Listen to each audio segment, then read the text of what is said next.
Is this icy world a barren wilderness devoid of any living creature? Or can this cold, unforgiving place support any forms of life? Much of this land is weighed down by a great ice sheet.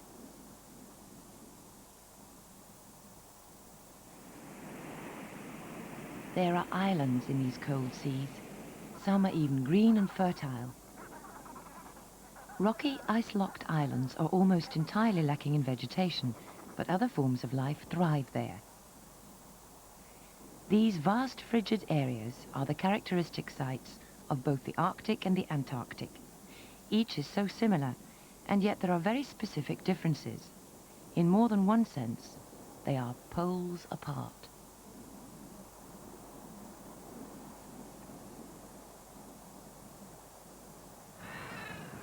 Which of these animals belongs to the Antarctic and which to the Arctic?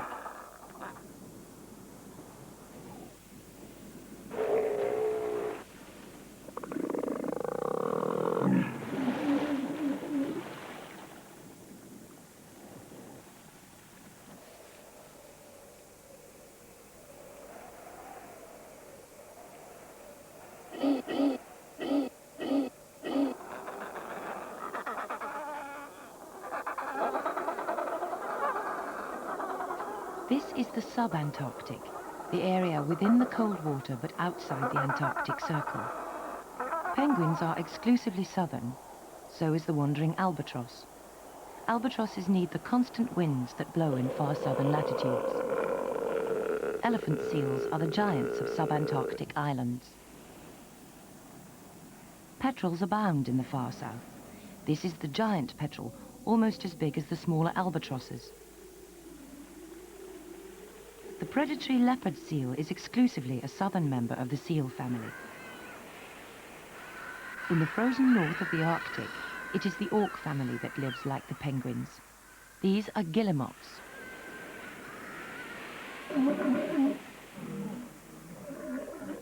There are no elephant seals in far northern waters. The heavyweights of the Arctic are the walruses. Both Arctic and Antarctic have sea lions, but the biggest, Steller's sea lion, belongs only in the north. All the land mammals belong to the far north. Polar bears live exclusively on Arctic ice and tundra. Brown and grizzly bears belong to the Arctic and subarctic. So does, unsurprisingly, the Arctic fox.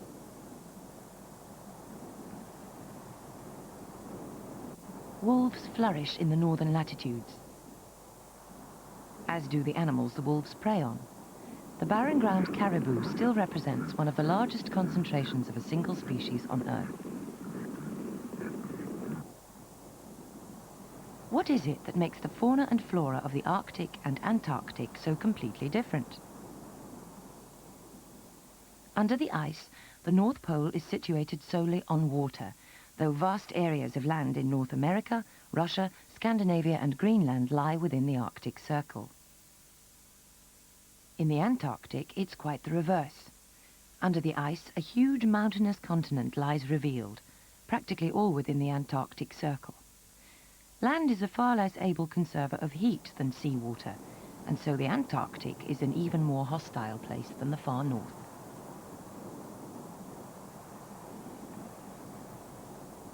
The short combined season of spring and summer serves as a good comparison between the two poles which lie so far apart.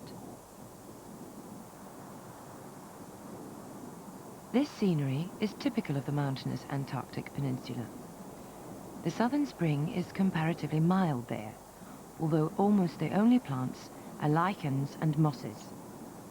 There are only 3 flowering plants in the whole of Antarctica. Conditions of wind and frost are so brutal that no fertile soil ever gets a chance to accumulate. The Antarctic has 8 times as much ice as the Arctic. These vast tabular bergs, sometimes 80 kilometers long, are typical products of the Antarctic ice sheet.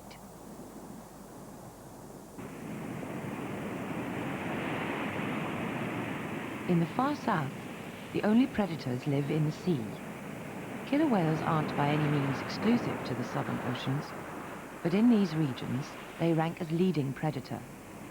They are large and powerful enough to prey on any of the 5 species of Antarctic seals. They sometimes hunt in packs or pods of up to 40 strong, and have even been known to attack other whales.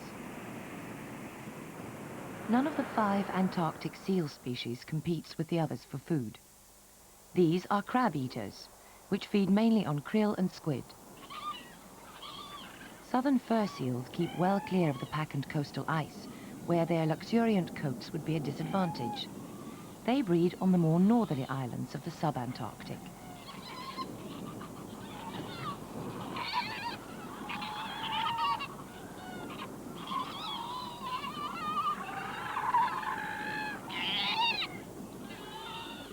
Elephant seals breed on every sub-Antarctic island that has room for them, and penetrate into the Antarctic itself.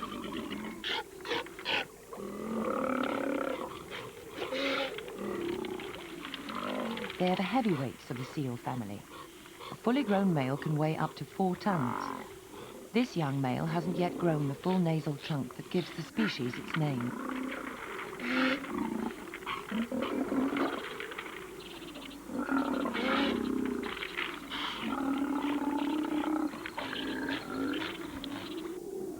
Weddell seals belong to continental Antarctica.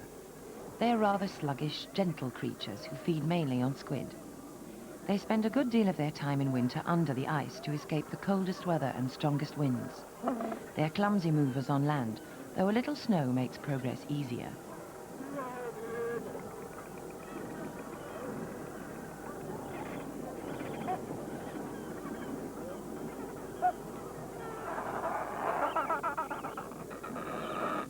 Because of the upwelling of minerals from the depths, the cold Antarctic seas are 4 times as productive as other oceans. In summer, they yield more animal protein than the best managed pasture. Much of this protein is in the form of a shrimp-like creature called krill, on which a great deal of Antarctica's wildlife depends, directly or indirectly. Like all Antarctic birds, penguins are highly specialized. This continent boasts only 43 species of birds, an incredibly small number. There are 7 species of penguins here. These are chinstraps.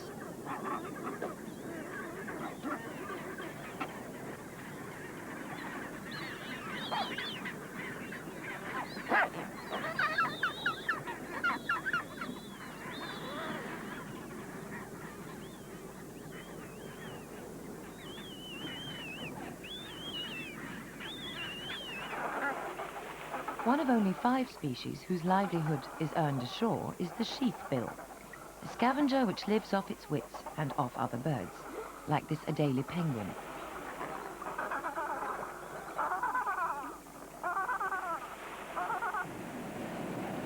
There are 24 species of petrels in the Antarctic.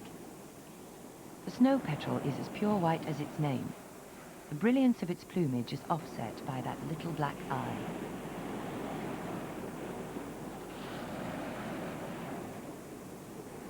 It nests in cracks among the crags. At the southern end of its nesting range, the giant petrel is often almost pure white. Its powerful bill can tear open the carcass of an elephant seal or penguin. On top are the tubes common to all petrels. They play a part in getting rid of unwanted salt, acquired in a life spent mainly at sea.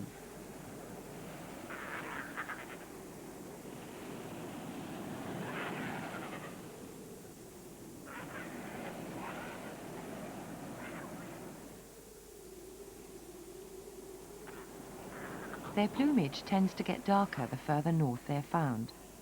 Some of the birds that nest in the Falklands, for instance, are nearly black. The circumpolar winds in the Southern Ocean particularly favor the soaring flight of the larger petrels.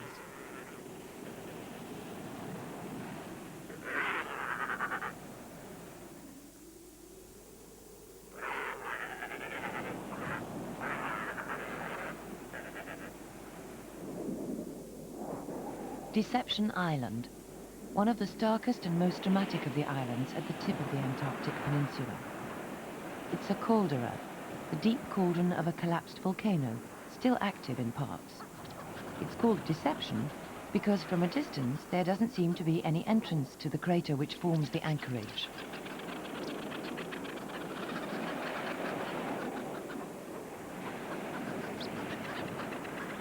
The strikingly patterned Cape petrels nest here.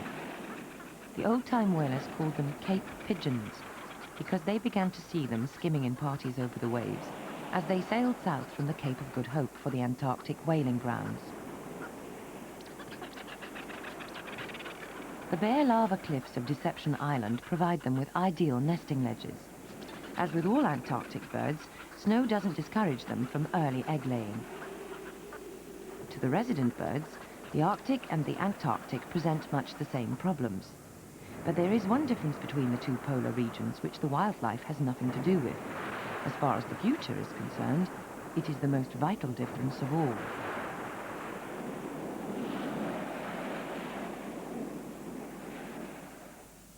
Until 1943, there was no permanent occupation of Antarctica. Today, Britain and many other nations maintain long-term bases there. People from many nations study there for strictly scientific purposes under an ongoing treaty. This treaty has been augmented to deal with conservation issues. In 1991, a 50-year moratorium was put into force on mining, including protective measures for both the inhabitants and the ecosystem itself.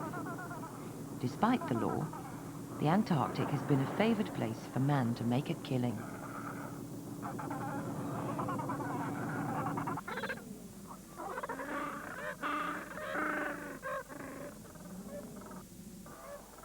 These bones are reminders of the slaughter over many years of vast numbers of the Antarctic whales. And there are less obvious ways to place the whale's future in jeopardy. Russian ships are harvesting the krill, which once supported a huge population of whales and on which the seals and penguins still feed.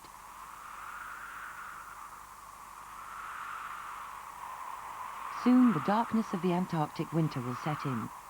These days, owing to modern technology, people can stay on at the bases, and it is the nesting birds that have to leave for the ocean. At the same time, over 16,000 kilometers to the north, in the Arctic, spring is on its way.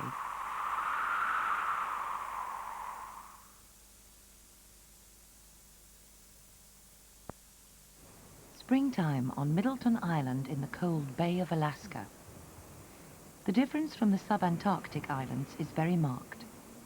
Springtime in Arctic regions is accompanied by a burst of wildflowers. If the North Polar ice cap melted, there would be nothing underneath but sea. The ocean is a far better conserver of the sun's warmth than the land, so the vast territories that lie within and just outside the Arctic Circle benefit from this warmth. Though they do become desperately cold in winter, they're never quite as cold as their southern counterparts.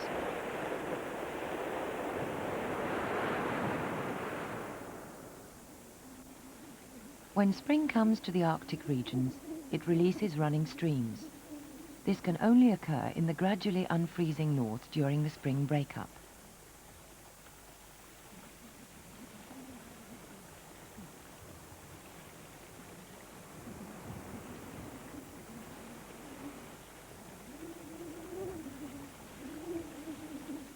In the Antarctic, dirty brown pack ice like this is unknown. There are no large rivers to carry the rock and debris of the land out to sea. This ice has drifted down the Yukon River and is now busy depositing pieces of Canada and Alaska on the bed of the Bering Sea.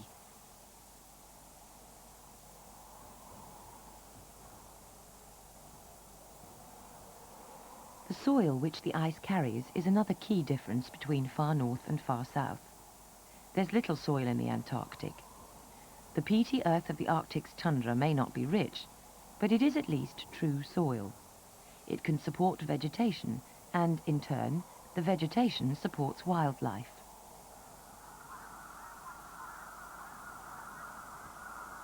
In early spring, millions of birds, like the lesser snow geese, migrate to the tundra to nest.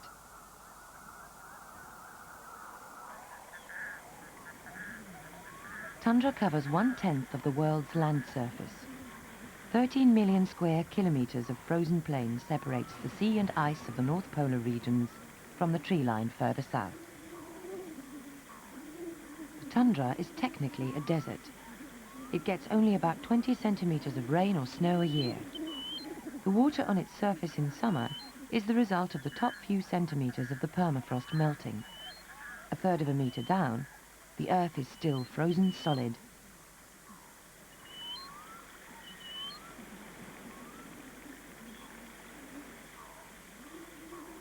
The tundra vegetation provides food and nesting cover for migrating birds like the golden plover, as well as for residents like the willow ptarmigan. This is the cock. He keeps his white winter plumage much longer than his mate to lure predators away from the nest.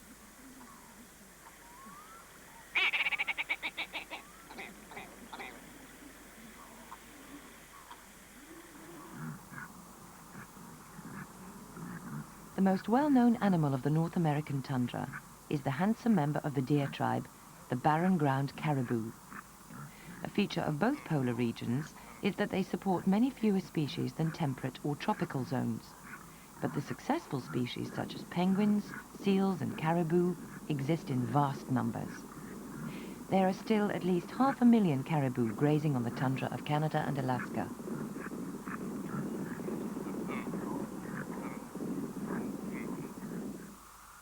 The biggest and most impressive of all the northern herbivores is the musk ox.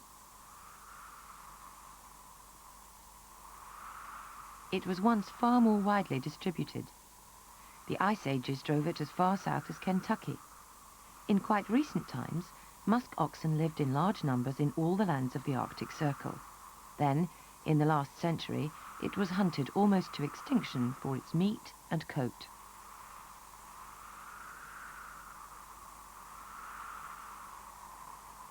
The musk ox is magnificently adapted to life in bitter cold. The long, straggly hair provides one of the best insulated winter coats in the entire animal kingdom.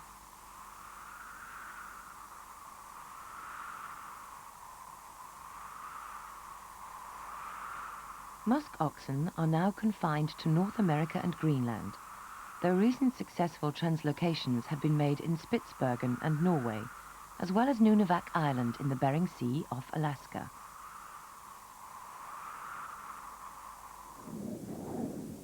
Where other animals exist, there are opportunities for mammal predators.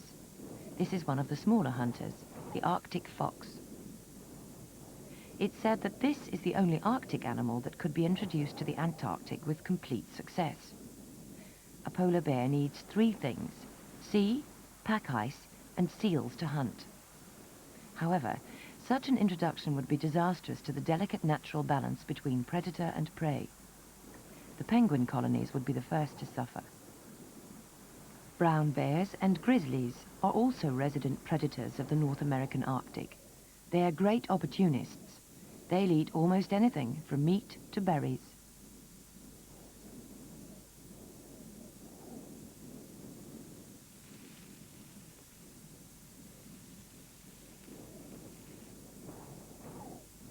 Wolves were once common throughout the Arctic Circle.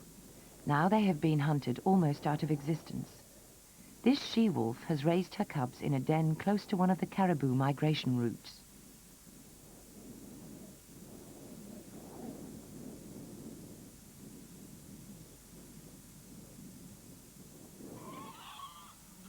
When it comes to sea mammals, North and South have far more in common, and they've been persecuted by man in much the same way. Until 1913, the fur seals of the Pribilof Islands in the cold northern Bering Sea were also hunted to the edge of extinction. Once officially protected, they steadily built up their numbers to full strength again. The waving with their flippers is done to cool themselves. Their only breeding grounds are on the Pribilof Islands, and so they were an ideal target for the sealers of the last century. Their pelts provided the skins most sought after for coats.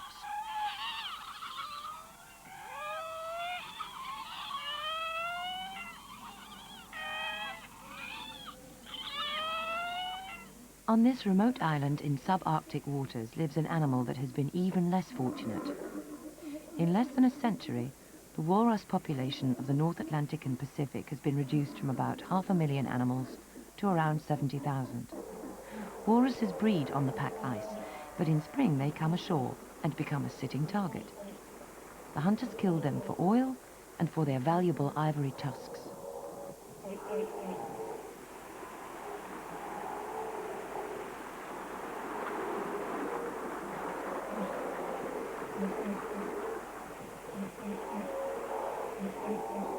They are protected now, except from the indigenous Eskimos, who have always traditionally hunted the walrus.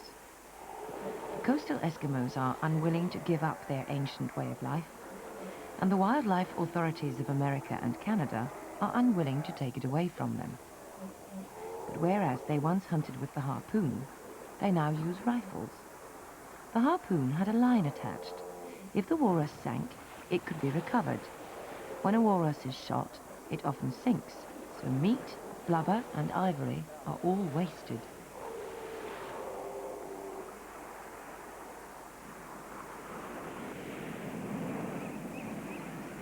There is one fascinating similarity between the birds of North and South.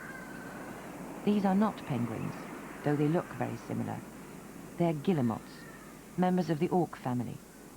In the North, the auks play almost exactly the same role that penguins do in the South, diving and swimming underwater to catch small fish. The difference is that, unlike the penguins, auks can fly.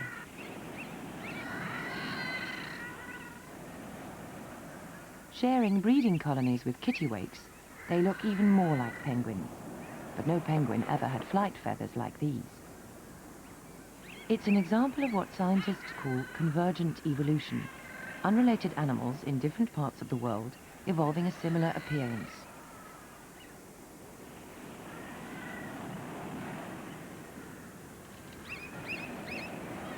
The horned puffin is a member of the auk family.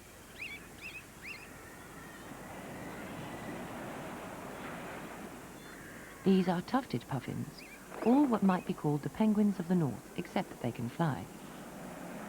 The penguins and the auks happen to be very similar, so do the seals and sea lions.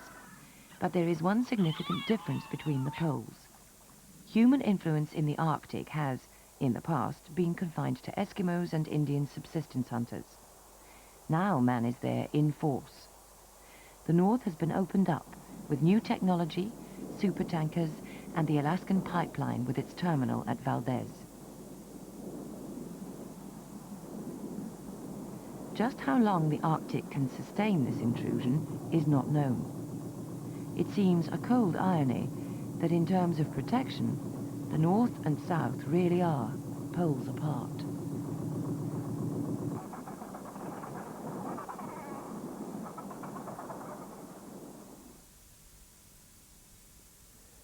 Most of us choose a sun-kissed isle or the seaside, but some holidaymakers opt for an Antarctic cruise.